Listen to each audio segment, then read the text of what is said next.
organic, unpredictable, unknown, lovely, beautiful, a sense of fulfillment. This is part of the pleasures of life and not the chores of life.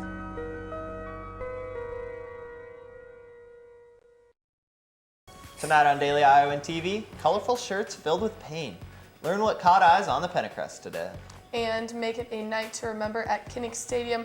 Find out what event is happening there that's not football. Another draft hopeful sits down for a one-on-one interview. Find out who in sports. We have the latest headlines and more. Welcome to Daily Iowan TV.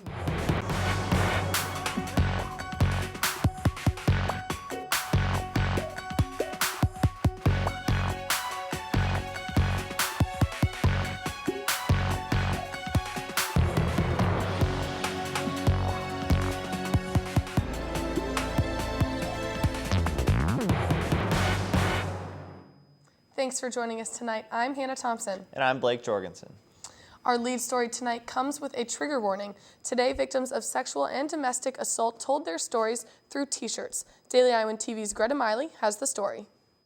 A clothesline stretched across the Pentecost today, bringing with it about 400 curious students and up to 450 t-shirts telling stories. The feedback that we get range from this is really disturbing, this is really uncomfortable, to this is really inspiring, and this is really heartfelt, and that they really enjoy that. Volunteers hit the Pentecost early this morning to hang the shirts. In the beginning, they were just putting the shirts up. It was a task, and then they started to realize that these were people, and they weren't just cloth. That this was a person and a person's story, and so they said they started taking great care in how they hung them. The differing t-shirt colors all represent different circumstances that victims went through, such as sexual assault, domestic violence, or even homicide. But all the shirts are, as the volunteers said, someone's story.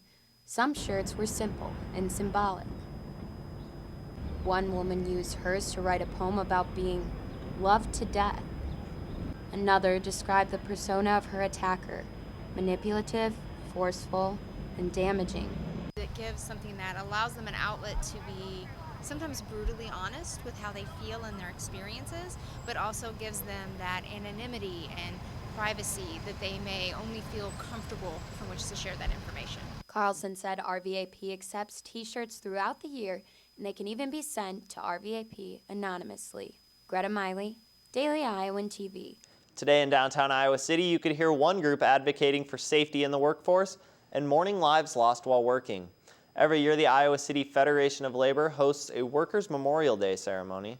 This year, community members paid tribute to the 38 Iowa workers who died while working last year. Federation President Jesse Case spoke today at the ceremony, saying that every accident is avoidable and every death is unnecessary. One's a high number when you're talking about workplace fatalities. Our goal is to get it down to zero. So even if the number were one, the devastation on the family of that single fatality is overwhelming. To prevent more deaths, members want employers to be held accountable for safety. Once West Des Moines Dowling High School decided not to hire a substitute teacher after learning he was gay, students from Valley High School in Des Moines presented a petition to the school board to extend the school's non-discrimination policy to those that rent the school's facilities. Dowling Catholic uses a school district's football field, and this petition would revise policy to require renters to abide by the same non-discrimination policy that protects people regardless of their sexual orientation. The Supreme Court remains divided on whether the Constitution guarantees same-sex couples the right to marry. Today, a hearing took place on the DeBoer case, where the state of Michigan denied a gay couple the right to marry. Justice Anthony M. Kennedy holds the swing vote on the court. Kennedy's tone was emphatic towards same-sex marriage, giving supporters optimism. After the 2.5-hour debate, the court is still divided and has yet to decide on whether the decision should be left to voters. Last night, we told you about mass chaos, including looting and fires that erupted in Baltimore, Maryland after the arrest and death of Freddie Gray. Gray died of spinal cord injuries 7 days after his arrest last week. And today, President Obama called the tensions between the black community and police a slow-rolling crisis and called the erupting violence in the city the result the resulting behavior of thugs and criminals. A curfew and cleanup efforts will be in place today. As a result, even the MLB team, the Baltimore Orioles, will postpone their game. The U.S. State Department is beginning to identify some of the Americans who died in Saturday's 7.8 magnitude earthquake in Nepal. The department announced 2 of the 4 Americans killed on Monday, Thomas Eli Taplin and Vin B. Truong. A third was identified as Marissa Girawang today. The United Nations says 8 million people have been affected by the earthquake, 1.4 million people are in need of food assistance, and 4,400 died. You know, Blake, today was the most beautiful day. I just sat outside on the Pentecrest and soaked up some rays. Yeah, might have been the nicest day of the year so far. Couldn't agree more. Zach, what else can we expect for the rest of the week? Well, a beautiful day today, and tomorrow looks to be the same. Temps are on the rise, and the sky couldn't be clearer. But watch out for some possible showers early on next week. But when we look at tomorrow, we're looking forward to another great day, starting the morning out in the low 50s, and by the noon hour, that temp is going to reach about 65 degrees. Few clouds are creeping in, but expect 70 degrees for your high comfortably Wednesday night. Skies will be clear in the low in the 60s. Taking a look now at your 6-day extended forecast, clear skies will carry us into the weekend where temps will rise into the upper 70s. Sunday is where we start to see some showers and 70% chance of thunderstorms at the start of next week. Enjoy the weather this week and hope the rain holds off. Hannah and Blake, back to you. Thanks, Zach. The Nigerian Armed Forces announced on Twitter today that about 293 women and children are now rescued from the Sambisa forest. CNN reports that it's not confirmed yet whether any of those girls are the same children abducted from the village of Chibok last year by Boko Haram. This rescue came from military raiding Boko Haram camps. The UI is playing host to the work of Chinese photojournalist Wang Wenlong. The exhibit From Local to Global Photojournalism in the New Millennium are photos taken over his entire career, capturing China from the early 1980s to present day. The exhibit shows the change of daily life in Beijing. UI journalism professor and exhibit curator Julie Pollenbaum worked with Wenlong to select photos. The exhibit influenced one student to see China in a different light compared to American media coverage. This gets us a bit of a different feel to that. You know, it's done by one of the best photojournalists in China, and it also has a very personal feel to it. The exhibit will be open until May 12th in the Resource Center of the Adler Journalism Building. On fall Saturdays, Kinnick Stadium is usually packed to capacity, but Daily Iowan TV's Allison Bump shows us how the stadium on June 27th will transform into a movie theater.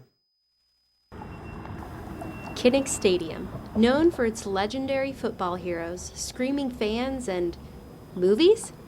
I know quite a few people have wanted to host a movie night at Kinnick, and I think it's great that they're doing it. This summer, the athletic department will be giving the pigskin a rest and instead be opening up the gridiron to a community movie night. Places like Wisconsin's Camp Randall Stadium have had success with their own stadium movie night. Since it is a free event that all people, no matter if they would be able to buy tickets to a football game at Kinnick, they will be able to enjoy the movie night. So hopefully it will bring in all sorts of socioeconomic classes from Iowa City and just to invite people to enjoy themselves and have a good time. Those watching the movie will not only have Kinnick's turf to sit on, but they are also opening up the north and west ends of the stadium for spectators to watch the movie from. Big Hero 6 is one of the 3 movies spectators are able to go online and vote for until May 8th. The other choices are Remember the Titans and Field of Dreams.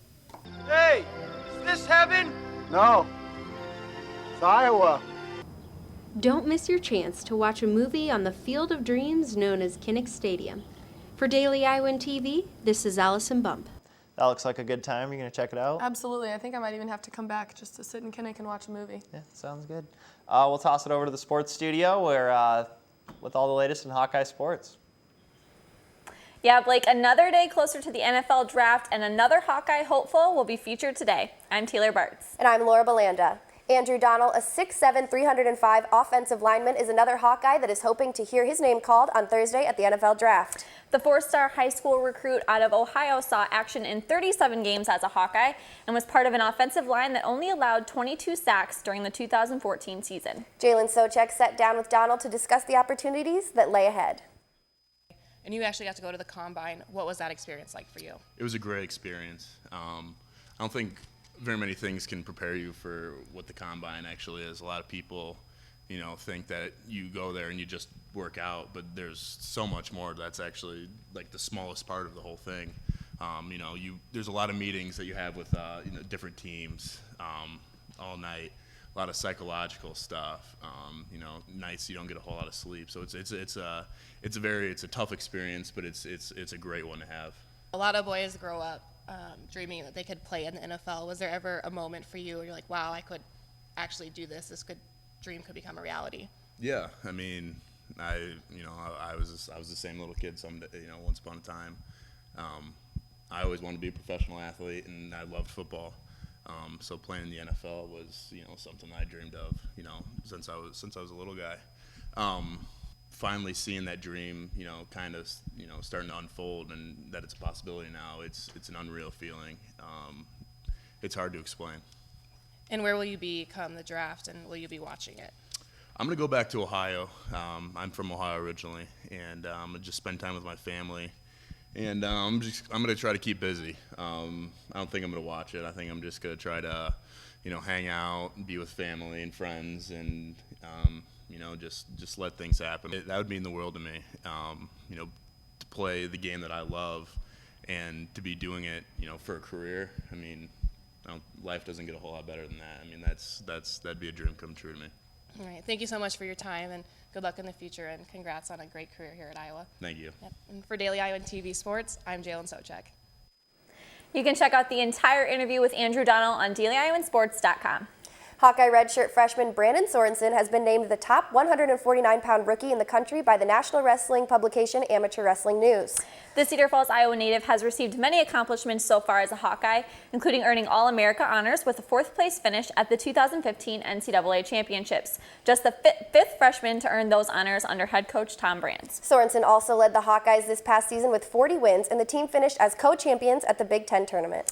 Although the men's lacrosse team may not be considered a varsity sport at Iowa, they compete with the same mentality as those that are. Daily Iowan TV sports reporter Taylor Mathis checked in with the team over the weekend to see how their dynamic regular season finished up. The University of Iowa men's lacrosse team came away with the 10-8 victory over Mizzou. With this season finale win, the Hawkeyes catch the division title and a first-round playoff bye. The Hawkeyes' accurate passes and speed gave them the early 5-2 lead over the Tigers. Taking the lead quick is something the team has been struggling to do due to their lack of having full team practices. Our team is really small this year, and we had a small freshman class, and so it's really hard to practice with a full team when you have such small numbers. But if we got more people, we'd be a lot better. The team's momentum slowed as they headed into a tied 6-6 fourth period. But junior midfielder Frank Recchia put the Hawkeyes ahead again and carried them to the victory as he had 4 goals in the game, 2 of those being assisted by Cooper Perry. Feel pretty good. Definitely, you know, this is what we worked all season for, is to make a first-round bye in the playoffs. So we're playing people all over the country, so definitely get, you know, all kinds of exposure and playing with the best talent. Iowa is now heading into their postseason play within the next 2 weeks, and this club sport is increasing their practice schedule to come away with their first ever playoff win. This is Taylor Mathis for Daily Iowan TV Sports. The team will travel to Washington University in St. Louis, Missouri this Saturday. That'll do it for us here in the sports studio, but another jam-packed show for you tomorrow. We sit down with a tight end for the Hawkeyes who hopes to still be playing football next year. Hannah and Blake, back to you at the desk. Now we all know that college students love getting a grade boost from the curve. Well, a Texas A&M Galveston professor took things to the other extreme in a different direction when he flunked his entire class. Yeah, in his email to the class, he called his students a disgrace to the university and said they lack the maturity to enter the workforce. The university said it would not support the blanket failure and hasn't taken action regarding to Horowitz's employment. I think it's safe to say his Rate My Professor rankings are going to take a hit. They're going to be pretty low. That's pretty ridiculous. I can't imagine that happening here. Yeah, I know. That's all we have on tonight's edition of Daily Iowan TV. Get your local breaking news anytime at DailyIowan.com. Thanks for joining us and have a great night.